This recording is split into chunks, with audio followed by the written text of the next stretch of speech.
Hey everyone, we're back with the Great Ace Attorney Resolve. Last time we're just nearing the climax of the third case. I think this might actually have to be split into 2 videos. I looked at like about how much time I have left. I think it's about 90 minutes-ish? I'm not for sure on that though, so we're playing by vibes. Like if there's a good stopping point, like in like the next 40 minutes, I'll probably take it.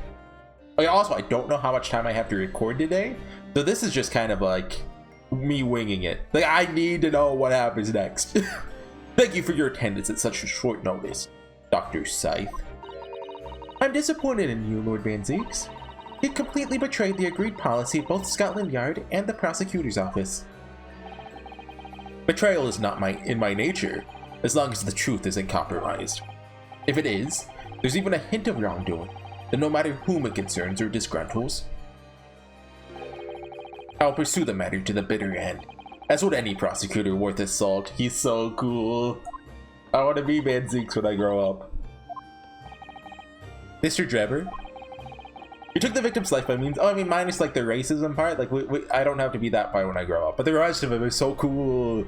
By means of a machine that you constructed in your workshop. And Dr. Scythe, as the investigating coroner, you were the first on the scene to examine the victim's body. It is the belief of the defense that you collaborated with each other and were both complicit in this crime. And where's your evidence? Well, it's right here. Hold on. Right here. At present, we have no definitive evidence, but we do have a very significant clue. What are you talking about? Talking, of course, about the waxwork. This model of the killer known as the Professor, who was sentenced to death 10 years ago. You don't need to tell me. And they see the Shalms being on the right here. That says absolutely symbolism. The Shalms being ever present in the story. What if he swaps out with it at some point? I can see him doing that. You don't need to tell me. I witnessed the man's execution with my own eyes, and officially pronounced him dead. That remains to be seen. Is that so? According to the newspaper reports from the time, the night following his execution, the killer came back to life. Don't waste my time. The sole witness to that mysterious event was you, Mr. Drebber, wasn't it? I wonder how he's gonna play this. I sort of, with the Professor being almost confirmed not to be Asman, I don't know what his motive is for killing him. There's got to be like something in here on labor and materials for construction, like, because we haven't presented this at all yet. Mr. Drebber receives 30%. May only uphold this right on condition that both contracting parties are alive. I wonder if Asman was going to try to kill him afterwards, or I don't know. What you saw in the graveyard that night 10 years ago wasn't some chilling fiction, but reality. Make you privy to a very great secret of Dr. Scythe's. Hold on, water break. A secret so profound it could compel the coroner to agree to collaborate in your evil scheme, in fact.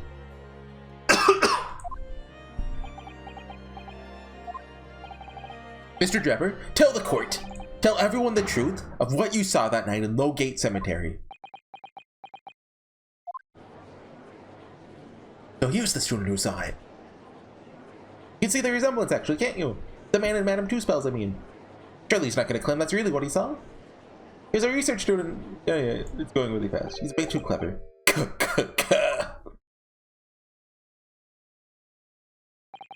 What an interesting twist. Question mark? When at the time, not one person would take me seriously. Yet now here we are, 10 years later, and suddenly my story matters. And in a court of law, too.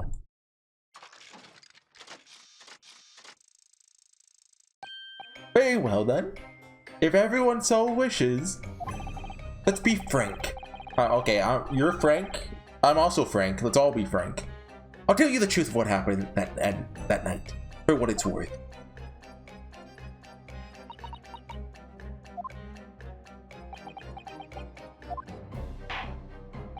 So, Mr. Frank, your testimony, please, about the events of that night 10 years ago. You'll tell the court exactly what you stumbled across in Lowgate Cemetery. Yes, of course, as you wish. Witness testimony in the cemetery. The reason I was in Lowgate at all 10 years ago was for spot of moonlighting, shall we say. It's the illustration in that newspaper article is based on what I witnessed that night. Is moonlighting one of those words that means something else? Hold on, moonlighting. Meaning. A second job in addition to one's regular employment. Okay. But thinking back now, I never actually saw the professor. Soon afterwards, I was visited by a young woman who sculpted a model of me from wax. And I gave up on my dream of becoming a scientist. It was all because of that newspaper article. Wait a minute, you're claiming you didn't actually see the professor now? Of course, you'd have to have the screw loose if you believe the corpse can come back from the dead. But so you're saying that this article is not worth the paper it's printed on? I think that would describe it perfectly. Yes. Ah! Details in the article aren't true. Nullifies your argument for why Mr. Jabber and Dr. Scythe would have been working together. Discrediting himself to cripple my argument. Let me witness that. Suddenly held down the button. Okay. Tell me I've been in the cemetery on some auxiliary business. Can you elaborate? I almost heard that to celebrate. That's right. Grave robbing, to be precise. As you know, Lowgate Cemetery is at the rear of Barclay Prison. So among students at the university, it had a reputation for being haunted by the ghosts of condemned convicts. Grave robbing, you say? Yes. Assuming fresh corpses to sell is reasonably lucrative. Of course, they never laid a finger on any valuables buried with the dead. Are unmarked graves numbered like that? I was always confused what those numbers meant. I just thought they were left blank, but did they actually just give them a number? The professor's 1 through 9. Never laid a finger on any valuables buried with the dead. So you're one of the so-called resurrectionists. Particularly unpleasant scourge of society. Sorry, hold on, let me read that. Okay, he was selling bodies? Actually, my fellows and I went by another name, the Repurposers. But quite beyond the pale. You don't invite divine retribution, sir? Yes, well, I think I suffered retribution enough. The Daily Circus eventually unearthed my name and put it in print. It gives me a great many headaches. In the end, I had to leave the university. That's the only paper with the bad grades to identify me unambiguously, I might add. Out of interest, who drew the illustration for this article? Oh yes, that was the reporter who exposed me. Sketched that right in front of me as they described the scene. And that reporter's name? Manimono? I forget what his name is. Obviously, as time ticked on, I bitterly regretted what I had done. Claiming to have seen something I never truly saw. Foolish. Very foolish. Well, counsel for the defense. We proceed to the cross-examination now. At once, my lord. Cross-examination. The cemetery. The reason I was in Lowgate at all 10 years ago was for a spot of moonlighting. Illustration was based on what I witnessed that night.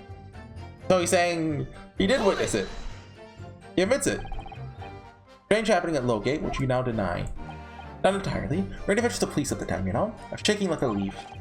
I didn't believe a word of it, which I was very nearly arrested myself. The papers instead? Started big with the London News. Unsurprisingly, they didn't want to know either. In the end, though, it was reporters from the gossip rags, the gutter press, that came to get my story. Spread like the plague through the capital, as gossip-hungry Londoners lapped up the tale. Stories in every single paper at the time, exception of some broadsheets. Yet only 2 or 3 of them actually interviewed me personally. Most of the accounts turned out to be very interpretive ghost story. What about the article in the Daily Circus?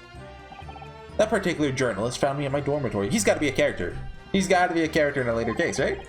I don't know how, but he discovered my name. So I recounted to him exactly what happened that night. This is called foreshadowing. I think it's a little too late now for him to be brought in, but from your description, he drew the illustration? Precisely. So I learned that the condemned man was the infamous professor. Because the reporter told me so. I had no idea myself, you see? Newspaper reporters are wont to snoop around in matters that don't concern them. The scene portrayed in the illustration is accurate then. Well, thinking back now, I realized I never. How does that work? We're cross-examining him after he said the testimony, but Baron Zeeks is like, "Oh yeah, that's accurate then." I never actually saw the professor at all, though. Hold it! Do we have any evidence to refute this already? Look, it's been a day. Trophy? What does it say? Little metal plaque. Fostering burgeoning talent for the future of scientific discovery.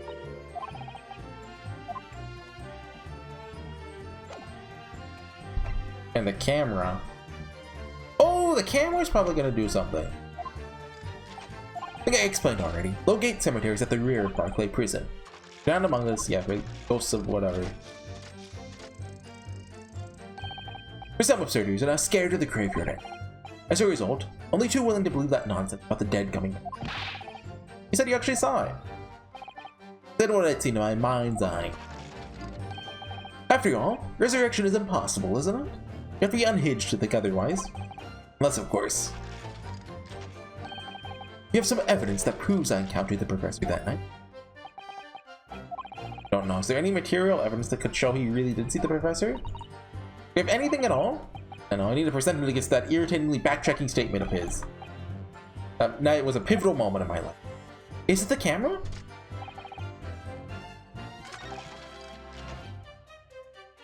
Maybe we need to press about 2 spells here? This statement seems a little relevant. That young woman being Madame 2 spells, of course. Precisely. Must say, I didn't expect to run into her again like this 10 years later. Say something, yeah! As I've explained, and went by the name published in the article.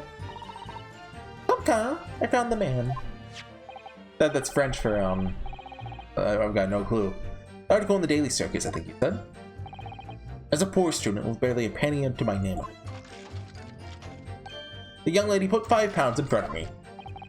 Though you readily consented to having a waxwork of yourself made, gave permission for it to be put on display. I did. I should sell what little I had to sell, I concluded. Ah, oi, I remember now. I purchased something else from you that day. The picture! The picture!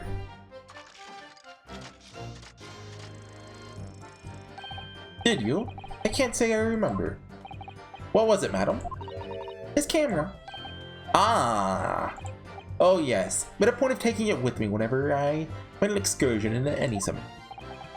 Get camera with you, sir. To what end? Oh, phone call, hold on. Okay, sorry. To record the details of the bodies I disinterred. But I had no intention of ever visiting a graveyard again after that night. So I sold it. I see. I still have it, Monsieur. It's part of the special exhibit in my House of Horrors. Very meticulous about such things. It's the 2 spells way. It seemed then, this is the very camera that he took with him to locate. Yes, interesting. Okay, let's re-examine it, then present it at this one. Just in case, like, what if it like magically got in here? Like, I'm thinking, you remember case 3 of the first game? The carriage. So do you think 2 spells has it still? Oh yeah, I happen to have it in my pocket right now, is what she'll say. This isn't checkmarked, so. Oh! Oh! There's blood on this, meaning it was extended at the time. How did I not notice the blood before?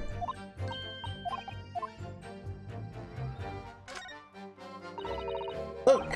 What is it? And the bellow's just here. It's like blood, actually. Okay. There's our link. He's like, just the fact that he had a camera isn't enough. Wait, is that the wrong one?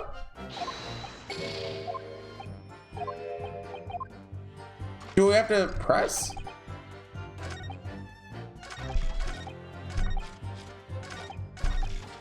Because there's kind of a line there that kind of implied, like, oh, what do you want to present here? Let's try it. But like, he didn't give you the choice. Give some evidence. No?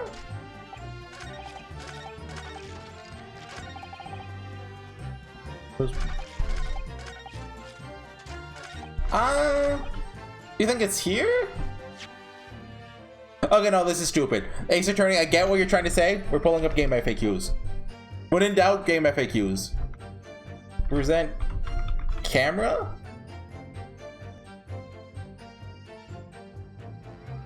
Press revise third. Wait, what?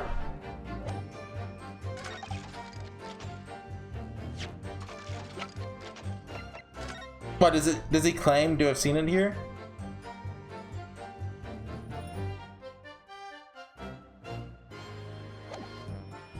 Objection. Okay. Sorry, Mr. Drebber. Mr. Frank, I don't believe that. Don't believe what? Your latest claim. You did see the professor in that night 10 years ago.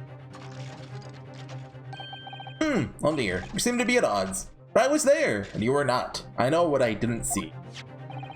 Illustration of this article. Drawn based upon what you told the journalist that you witnessed. I mean, he's saying now that he... a figure emerging from the tomb wearing an iron mask. Oh, it says that in the article? Where? I mean, I guess... Okay, that is a mask. I didn't actually make the connection. I thought he was just, you know, a skeleton. The killers tried 10 years ago. Everyone knows when you're buried, you instantly become a skeleton. That's how it works. He's tried 10 years ago. So settled a closed court ruling that the man would wear the mask to hide his identity. Wasn't to be removed even during his execution and subsequent burial. How did two spells get it open? Not even the prison wardens were to see the man's face. Obviously, the provision of this mask was not public knowledge. He has to be someone big. Like, Clint is the only one I can think of that would make sense because we know him. Unless it's actually Queen Victoria! Or like Strongheart's brother. Like, Strongheart himself, and he faked his death twice, actually. So, Mr. Jepper, as you've just heard. Ah! Lowly student of the University of London certainly wouldn't have known about the condemned man's mask. Oh! Okay, so unless you'd actually seen the professor that night, then it's conceivable that the artist would have included the mask in that illustration. Ah! That makes a lot of sense. Order! Order! Well, Mr. Trevor. How did she get that mask off, though?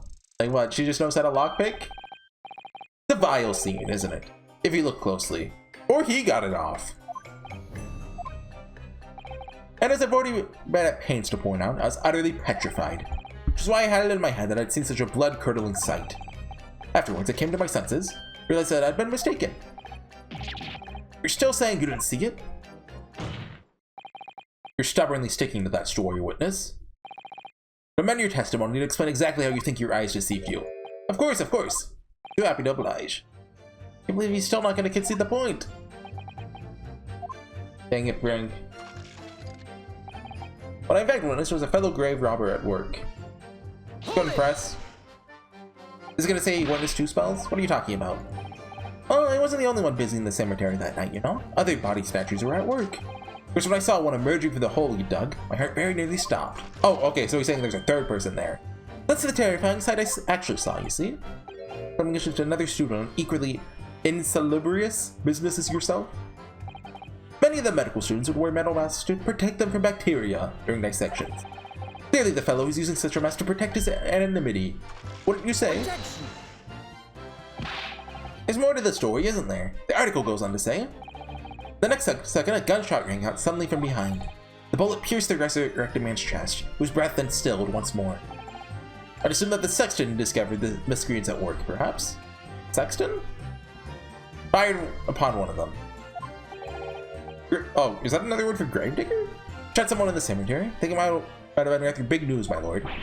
Ah, yes, well. Strange. The only issue was an embellishment bolted on later by the... Was that Two Spell's voice? She has voice acting. Excuse me. It's strange. Madam Two Spells. I'll take it out on Mr. Sholmes. Oh la la. Pardon.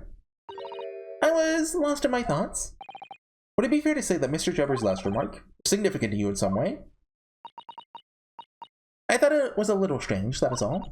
How Monsieur Jebber? Monsieur Frank? He claimed this now. If you don't mind me saying, madam, what are you talking about? Well, when I met you 10 years ago at your university dormitory, You recounted to me about your adventures in the cemetery, no? Including the gunshot. Stop! You might want to watch your tongue. You don't talk to her like that. Objection! Have a care, Frank. That's no way to speak to a lady. Yeah! Please, Madam Two Spells, carry on. Of course. According to what Monsieur Drebber told me at the time, she's the best witness in Ace Attorney. Like, she came in, she's like, hey, here's the truth. You want to work with it? Go ahead. And, oh, he's lied to you? Hey, I was there too.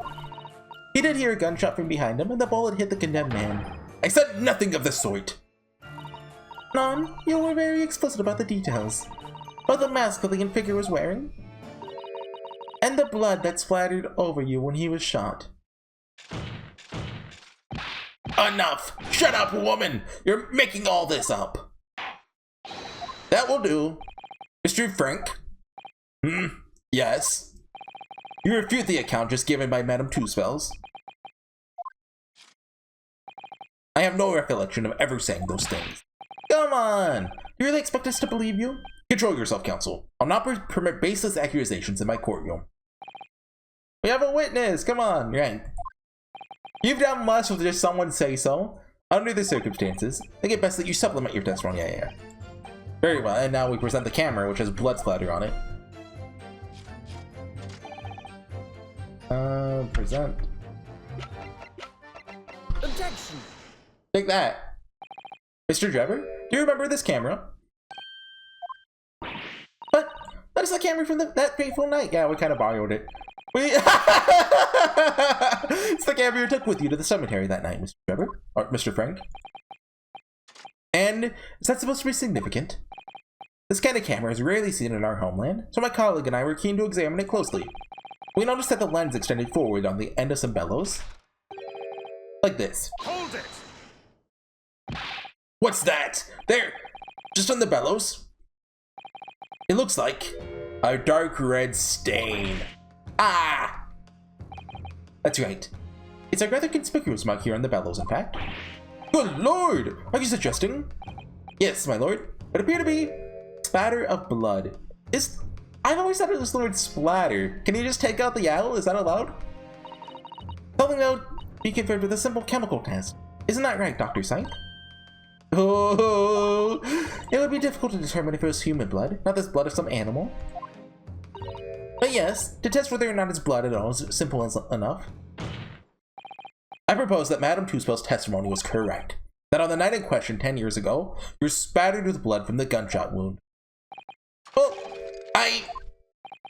that furthermore, you really did witness the condemned professor emerging from his tomb. Yeah. Okay. There's simply no way you could have forgotten such a traumatic experience. In other words, the only explanation is that you're trying to hide the fact that you saw the professor that night. Objection! But why? Why would he want to do that? Well, not for his own gain, it would seem, because he's in cahoots with Scythe. For whose then? Who could benefit? Dr. Frank is obviously lying in order to protect somebody. My goodness! He's shielding someone! Yes, my lord, and clearly, it's someone who doesn't want the truth about the professor coming back to life to be exposed. Well, counsel, who is it then? Who's the witness trying to protect by lying about what he saw that night? Okay, so they're actually in cahoots. It's not like he kind of blackmailed her by... Take that! The obvious answer is Dr. Scythe. Scythe? Whatever do you mean? So she's the one who shot him? Like, what happened? She realized she didn't kill him, so she hurried back to the graveyard, and, you know, he was there?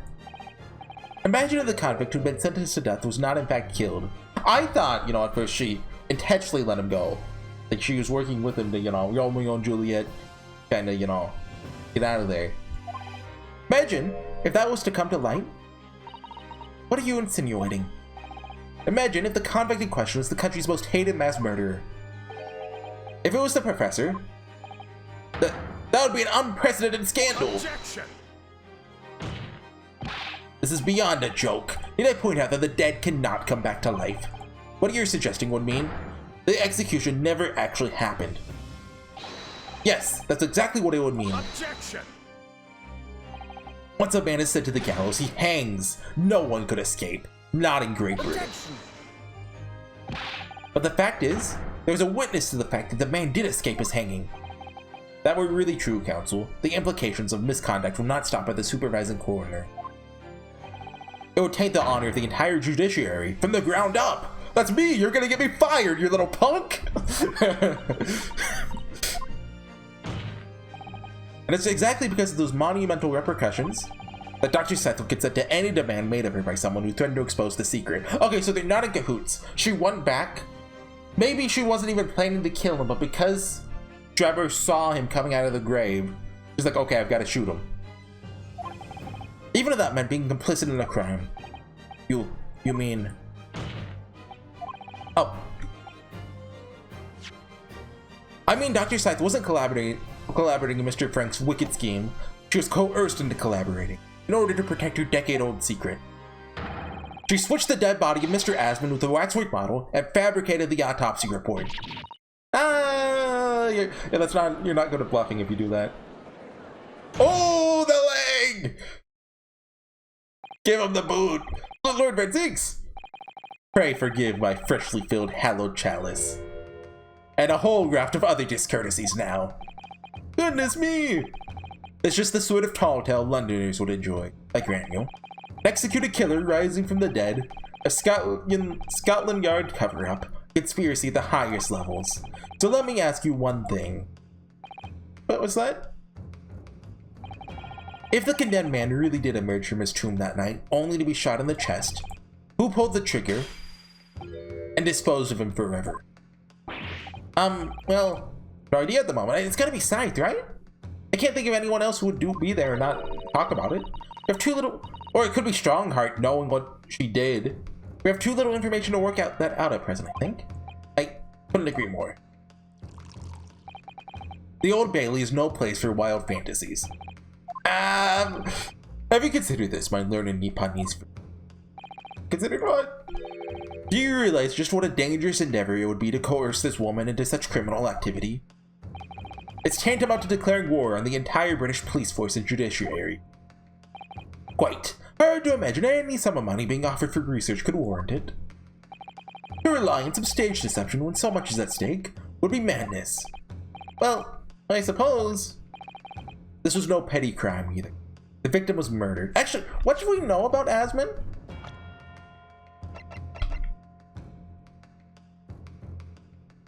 He couldn't be the journalist. The motive is still out the window. That's the only thing I can think of. A man who's already invested money in the venture, being instrumental in future profits too. Wait, actually, is the name on here? Who wrote this article? Doesn't look like we have some. Oh, maybe his name is Krakatoa? Eruption? That's an Ace Attorney name. Okay. Man had already invested money in the venture and will be instrumental in future profits too. Yes, I had no reason to kill Mr. Asmund at all. Or are you forgetting that his death results in me receiving not a single penny? The court is already aware of the contract between myself and the victim, no? There is the contract. The motive for the case runs deep. I can feel it. Using threats to force the head of the forensic investigation team to cooperate is extreme.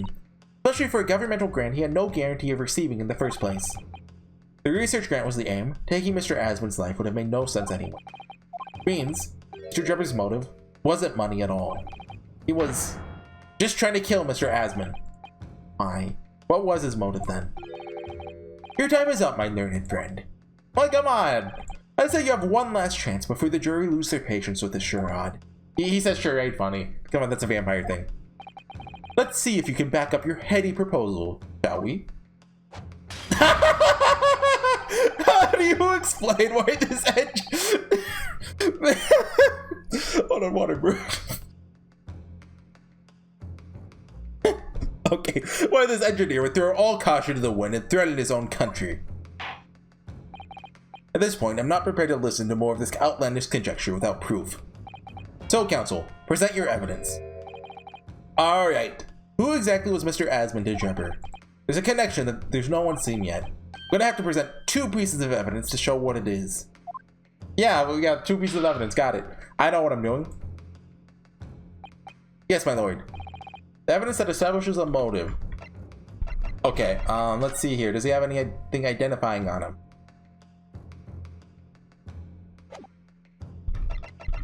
Great Exhibition newspaper. I haven't read this in forever. Is there anything? No? Is there anything here? It's new. But probably because Susato has something about it. Oh, probably something about Kazuma. The kingpins of the criminal underworld generally manage to escape conviction of the Reaper's trials. This isn't the first time their henchmen have tried to attack Lord Van Zinks as a result by this. Makes you think. So the justice system work here. Must be dark forces at work. Is Drebber the Reaper?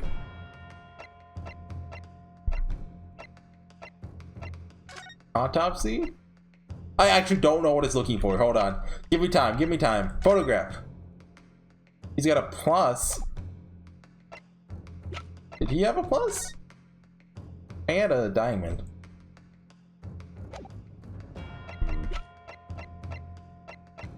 Do you think it's trophy related? Royal Society Award?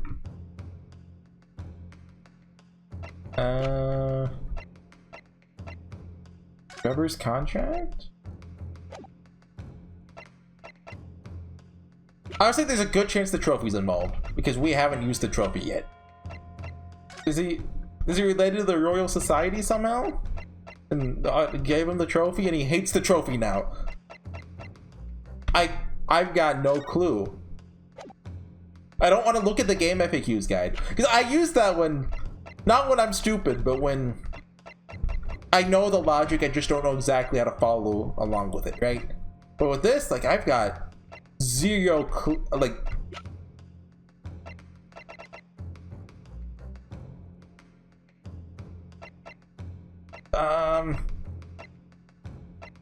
head 10-year-old article is he in here somewhere? Is there anything that identifies this year's Royal Society is Charles Darwin?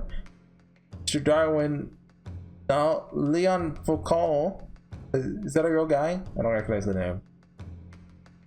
Actually, Asmund was Charles Darwin the whole time.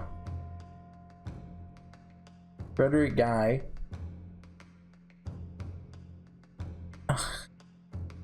I've got zero. Oh! Oh! Take that! It's this newspaper article, my lord. That was written 10 years ago. Every detail's been examined already. I'm just blind. It's okay. What can it possibly tell us? Drivel should never have been written. Typical gutter press nonsense that means nothing. On its own, it's not particularly significant. However, considered alongside another piece of evidence, completely explain your motive for wanting Mr. Asmund dead. Does it not just work by itself? Council, you present your supplementary evidence without delay. So he wrote it. Well, he drew it at least, but he said that the journalist drew it too.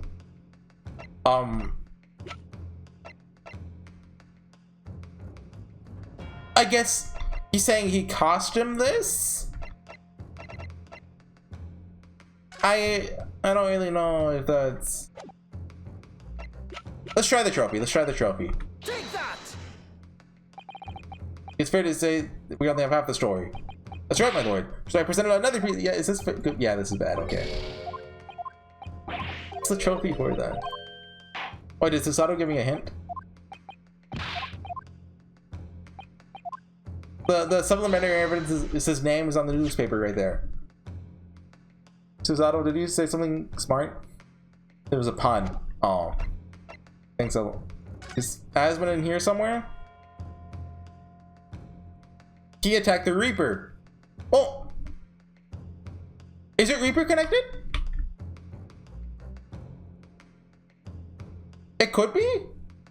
Okay, we look at the game FAQs again for this. Drebber's contract or 10-year-old article. But how does the contract do anything? To fund labor and materials. Receives 30% of all remunerations from government grants or other income.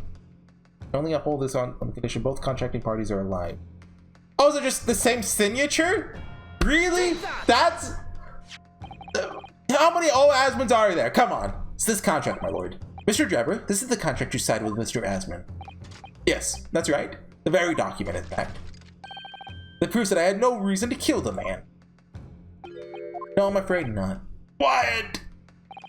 There's something very significant that this newspaper article and the contract have in common. Really? And it's the common link? Shows very clearly why you're determined to kill Mr. Odie Asman. Seems the defense has uncovered something the rest of us have missed. So, my learned friend, point out what these two signature. How many people were yelling at me in the comments? Nobody better type a comment. The signature's right there, you dummy! What were those two pieces of evidence have in common? The signature. A signature? The signature on the illustration that accompanies the 10-year-old article and the signature on the contract belong to the same person. What? Ah! As the court has heard, the illustration was drawn 10 years ago by the newspaper reporter who found Mr. Drebber and interviewed him about this ordeal. Don't say the O word. If you look closely, the reporter's signature can be seen in the bottom right corner of the drawing. If you look at the contract there, which was signed between the witness and the victim last year, clearly see his signature at the bottom. You see now? Good lord, yes, they're identical! In short, the journalist who drew the illustration and wrote the article published about Mr. Drebber 10 years ago was the victim of this case, Mr. Odie Asman.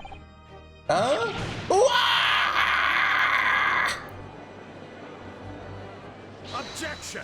Frank's dead. But explain to the court why. Why would that constitute a motive for the witness to murder Asman? Well, if you think back, you'll remember that Mr. Frank talked about the article in his testimony. Grave robbing, you say? Yes. Assuming fresh corpses just sounds reasonably lucrative. Quite beyond the pale! Well, he suffered retribution enough. Yeah, you know. You think Asman shot? No, he couldn't have. It had to be Scythe, or someone in the legal system. At the time, you were a student at the University of London who dreamt of becoming a scientist. However, a single newspaper article changed your entire life. So Mr. Asman used to be a newspaper journalist, did he?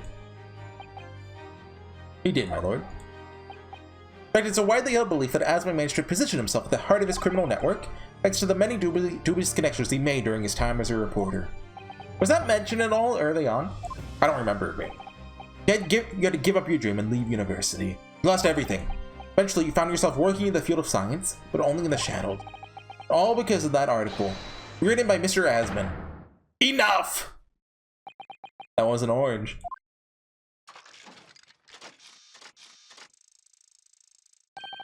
Stop this endless drivel about my life.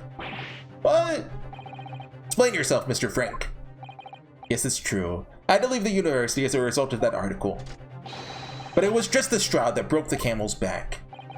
What do you mean? Is it gonna say he was a bad student? Almost every student of science in the faculty was too poor to actually conduct any research. They struggled on with their hypotheses anyway. We all did. Only to have them taken by vultures. Sooner or later, you knew your ideas would be stolen, patented by some wretch or other after. Good gracious. Making a name for yourself as a scientist in a climate like that was a miracle only a select few geniuses could ever hope to achieve. Personally, I wasn't one of those geniuses, so it's hardly a wrench. Being forced out of the university because of Lowgate was the best thing that could have happened to me. Mr. Drebber, you genuinely believe that? Of course I do. Who's better placed to know whether or not I possess a talent for science than me? Sorry to say, your words don't ring true at all. How dare you? I have evidence to prove it. You're a god of science. How are you in a position to say anything about me? I don't know you from Adam. What a saying? And if you think you have evidence, go ahead. Show it. What could you possibly have to disprove the idea that I was happy to leave university because I lack talent? Take that! Ta-da! You remember this, Mr. Jumper? We found it at your workshop. I figure he's had enough being frank. Is that a Royal Society trophy for excellence in science? What exactly is this trophy, Council? It's the greatest honor that can be bestowed on a young scientist, my lord. There's no higher accolade. It recognizes emerging talent and promises a bright future. Good gracious! Your prospects for the future were excellent, weren't they, Mr. Drebber? Because even then, you were a genius in your field. But you lost everything. You had no more future. Your talents would go to waste. All as a result of this one newspaper article. When did he get into magic? I don't know when you realized who Mr. Asman was. When it dawned on you that he was the same journalist who 10 years ago ruined your life? It's abundantly clear that you had no intention of forgiving the man. Breakdown time? The truth is... Finally, he's gonna fold! And Scythe just pulls out a gun and shoots him. Oh. No voice acting. Scythe? Hairbrain? Okay, Scythe.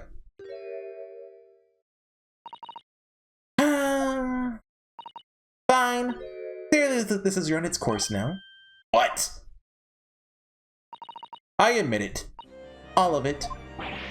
What? What are you doing? It's exactly as the Japanese man said.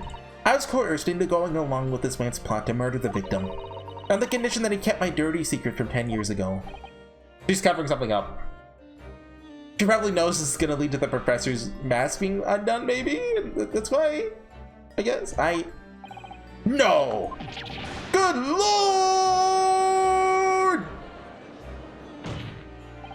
Dr. Scythe, do you realize what you're saying, woman? It's all true. That day, when I arrived at the Crystal Tower and saw the birdcage, my heart nearly stopped beating.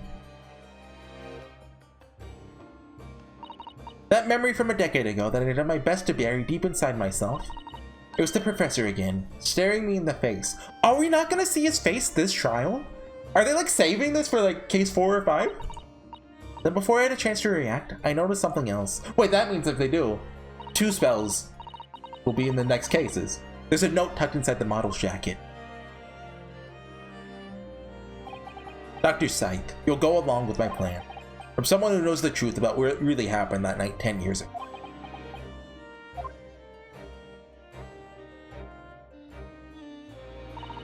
All the instructions are there in the note. Every detail was meticulously written out. I had no choice but to do what it said. Made the necessary alterations to the scene, and fabricated the autopsy report as instructed. There's really no other choice. It had to be done to protect the judiciary. I can only apologize now.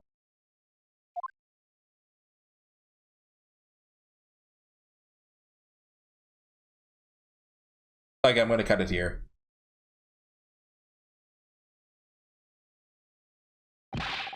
Okay, everyone, I've got to go. This is like a perfect stopping point, though, so actually this works really well.